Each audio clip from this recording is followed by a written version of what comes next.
interested sa computer animation ay maging mas interested sila.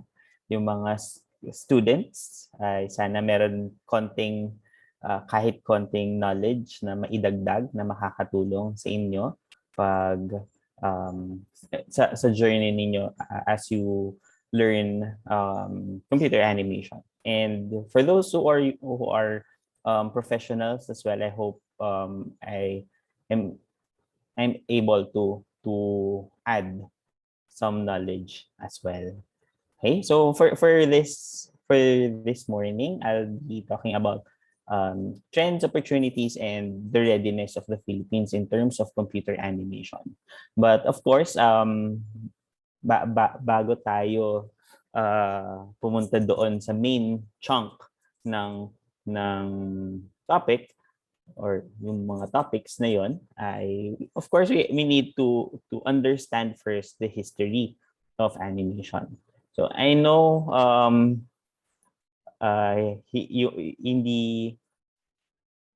hindi lahat ay tawag doon, medyo gusto yung history, di ba? But it's necessary to understand our past, saan ba nag-umpisa, especially if we are going to tackle future trends. Okay? So we need to understand the history first before we go so that we can understand what we have right now, ano yung mga tools natin, yung techniques natin, and at the same time to project, di ba, pag ano yung future ng animation industry. So we start with brief lang naman, history of animation. So if you can see this jar, or ang sources kasi cup, yung iba jar, basta yung object na yung kita ninyo on the left side of the screen, was found in Persia. Persia is Iran, Syria na ngayon. Sorry. World geography, hindi ako expert, but Persia, nahanap ito, and it was dated 5,000 years ago with a series of drawings depicting motion. So kung nakita niyo yung nasa right side, ito yung drawing na kinot na lang nila. Okay? So if you can see the series of motion, you can see that a goat is jumping and I think eating parts ng leaves sa taas. Okay? So while this is not animation per se, dahil hindi naman talaga siya hindi naman natin nakikita yung paggalaw, but the concept of animation started way back 5,000 years ago. Because animation is actually a series of still images. I'm sure most of you, especially those who are students and professionals, know this already. Okay? These are just still images. Hindi naman talaga sila gumagalaw. So, but these sequence or series of images are viewed one after the other in successive parang mabilis na in a given time. Okay? So also animation comes from the Latin word animare, which means to give life to. So in this jar, nakikita natin, or at least doon sa time na yan, they want to depict a goat jumping. Okay? Hindi man nila, wala pang video camera nun to capture the motion, but through drawings, through series of drawings, naipapakita nila yung motion na yun. Okay? So nag-start na yun early on pa, 5,000 years ago.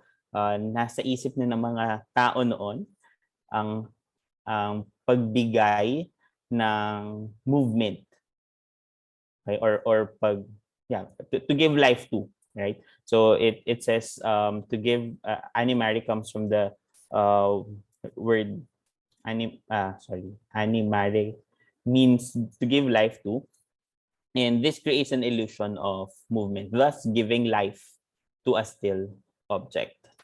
Okay, so dun nag-start yung concept. At least at this point na yan yung earliest na nahanap. Probably even before that, meron pang mga i-unearth na mga um, jars or kung ano pa man, tablets siguro. Okay. So because of that concept, 'di ba? Nag-evolve yung animation. Okay, doon nanggaling yung animation. Okay? If you're familiar with Thaumatrope, this was created 1825. Ito actually laruan ito. If you're familiar with this, ito yung meron pa yata nito ngayon sa labas ng schools na merong drawing sa isang face ng, let's say, coin, tapos meron din sa other side, and then if you turn that quickly tapos stretch mo, makikita ninyo yung coin nagfi-flip ng mabilis. Okay? And because of yung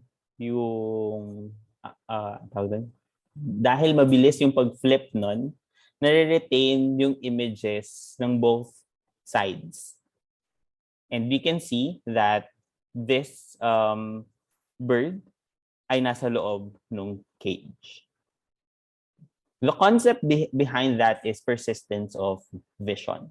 So persistence of vision is an optical illusion where the human eye perceives the continued presence of an image after it has disappeared from view. Okay, so kahit wala na yung image doon, actually wala na yon dahil nag-flip na siya. Yung brain natin na re-retain pa some semblance of that image. Okay? Even if you do this, pag mabilis na paggalaw ng kamay mo, makikita mo merong streak, 'di ba? Para siyang motion blur. If you're familiar with animation terms or yung mga computer software na gumagawa ng animation or stuff like that, motion blur yung tawag doon. Okay? That is because of the persistence of vision. So isa din yun sa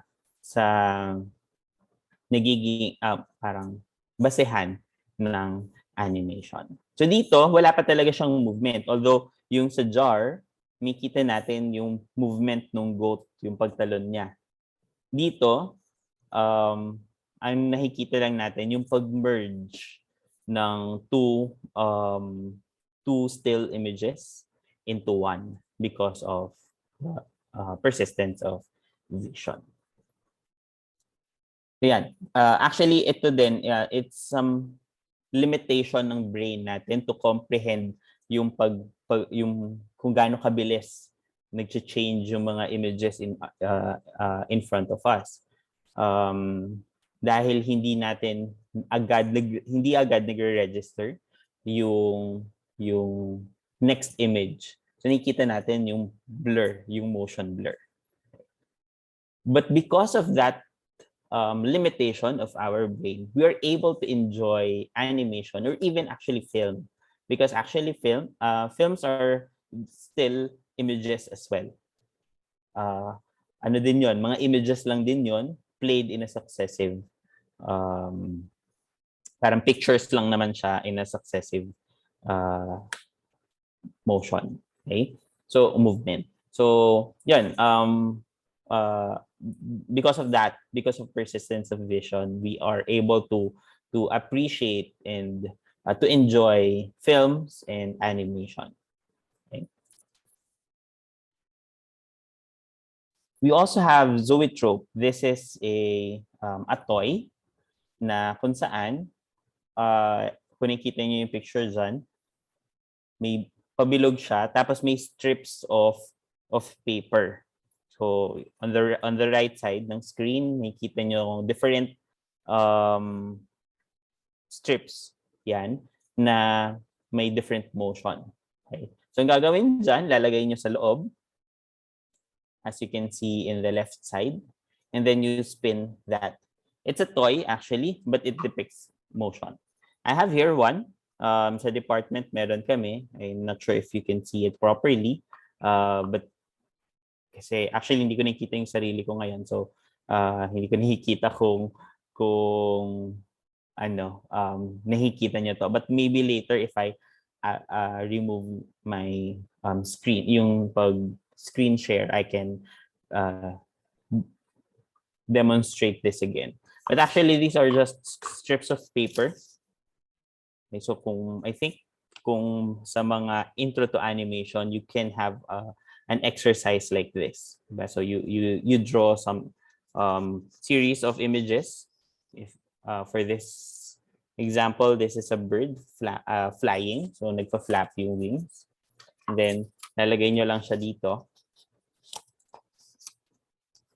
And then you spin that around. Okay. Of course, I can be sure if you're seeing. You have to look at this part, yung mga slots. Okay. So doon nyo makikita yung movement. I hope. I'm not sure if you can.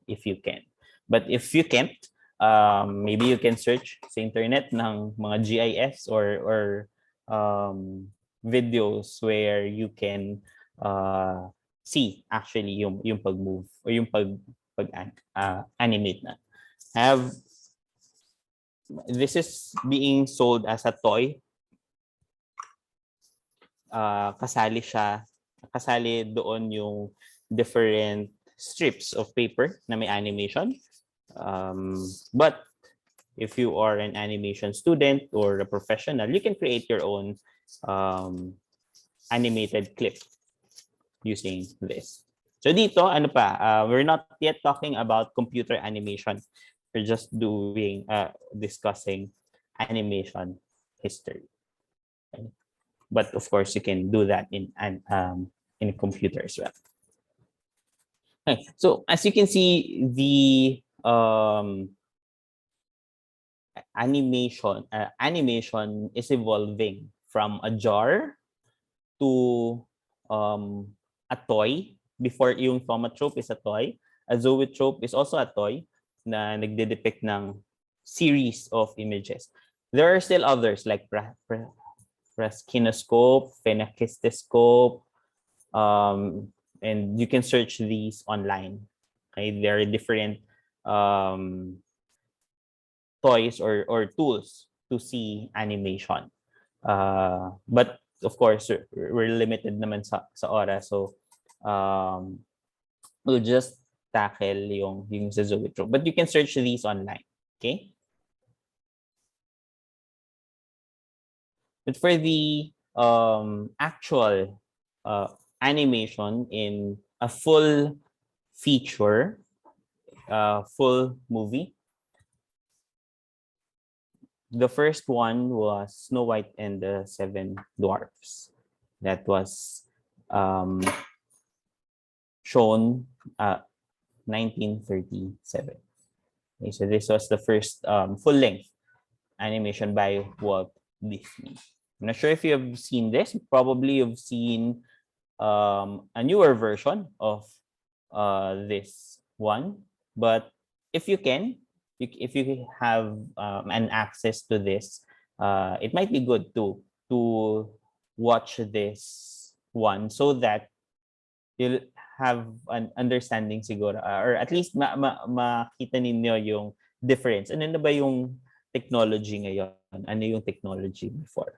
But also, you'll be able to appreciate kung gaano kahirap ginawa noon without the current technology.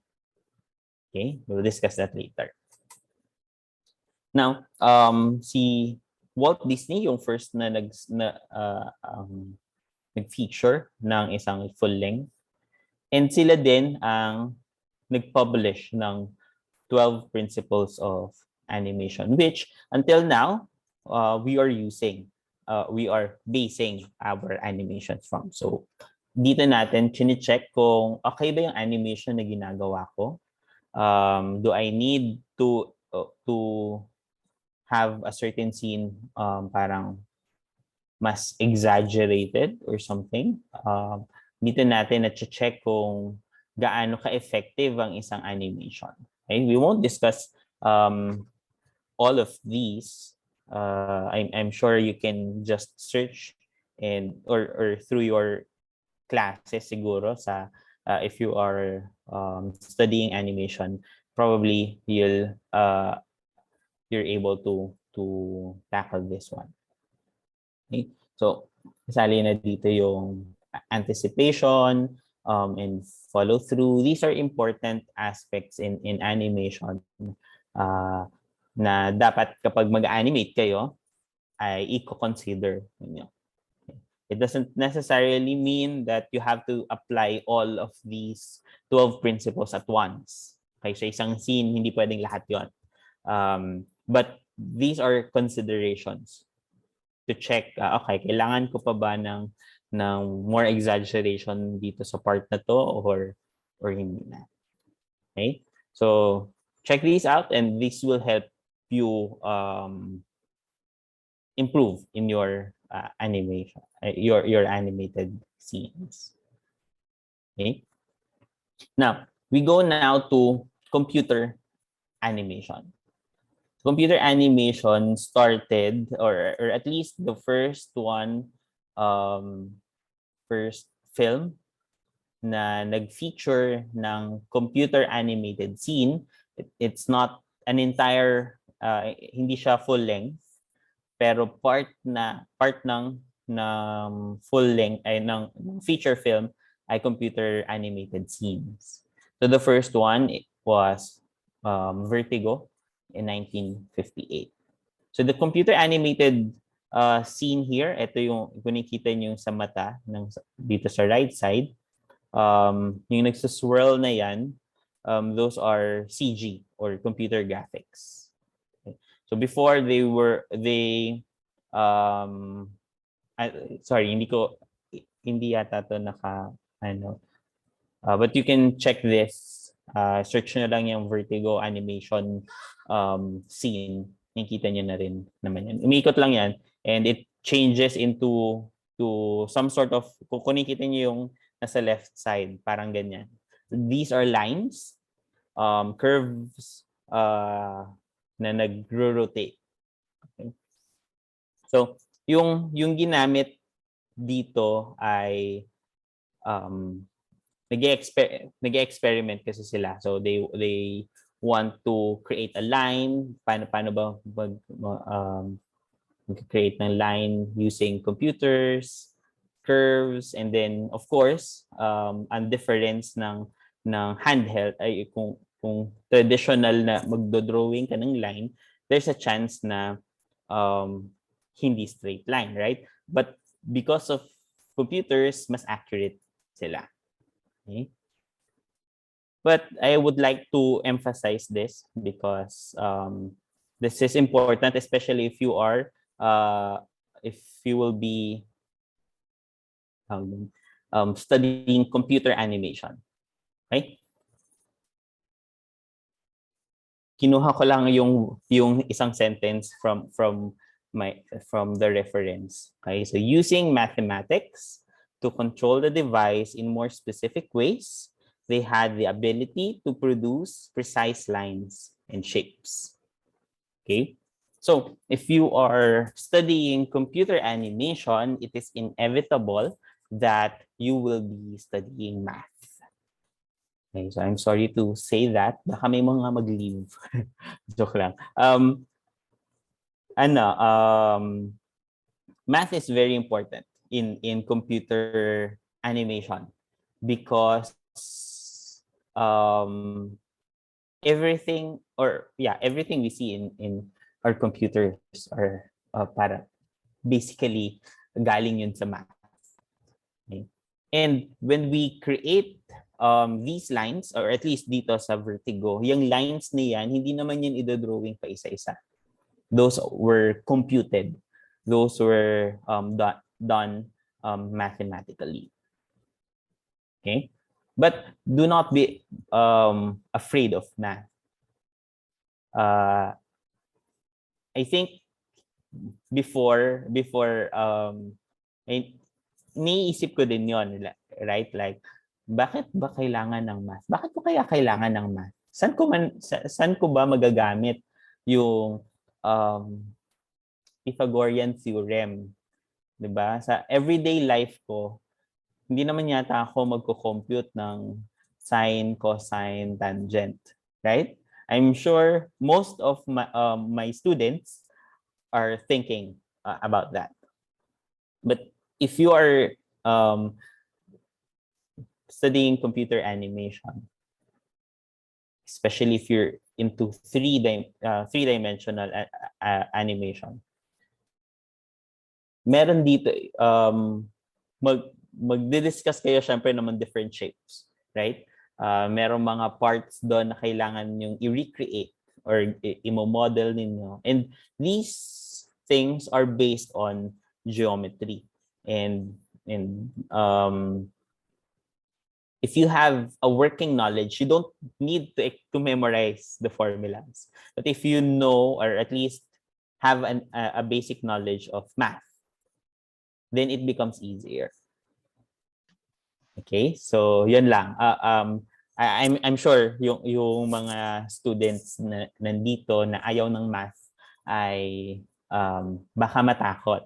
Okay, so well, yes, math is difficult, but it's actually a tool for us na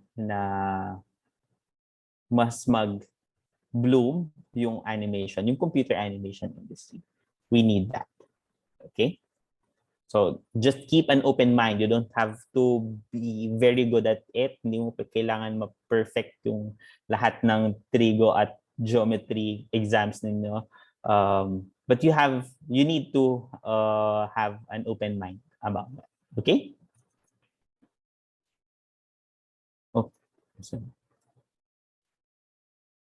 Okay. So that's for the history of animation. So as you can see, it started with just the crude drawings. Nag-start siya sa jar, sa walls, sa stone tablet.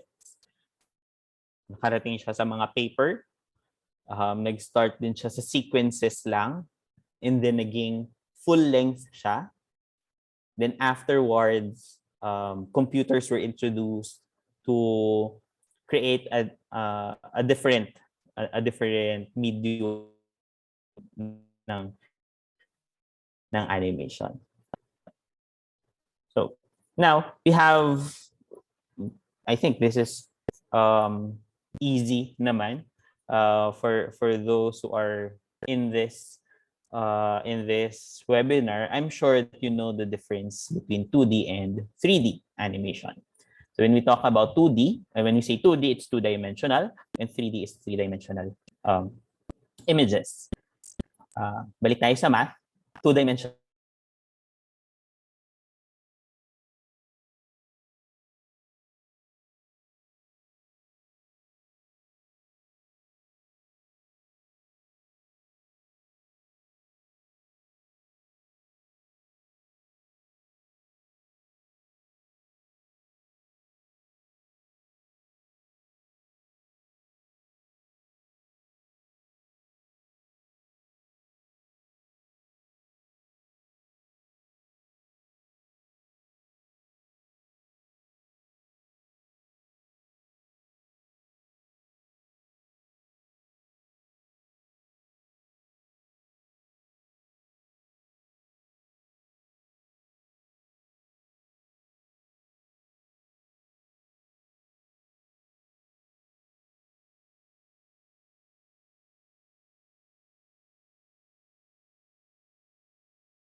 All right, so we're having some technical difficulties.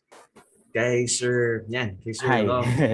Sorry. Okay po, sige po. Biglang nakita ko nag-off yung ilaw ko sa sa Ah, laptop.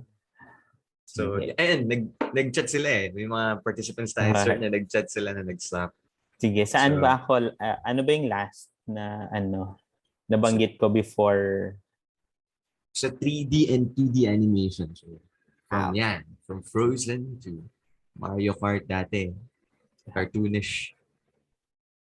sige pa. All right. Thank you. Thank you po. Um, Thank you po. sige, the difference between 2D and 3D, of course, ito yung ano natin. I'm sure familiar na kayo sa difference nun, right? When we say two-dimensional, we are only talking about X and Y. At nakikita ninyo, very flat yung mga characters. Well, sometimes meron tayong nilalagay na mga shadows to create some depth. But I'm sure most of you can easily detect what a 2D anime 2D image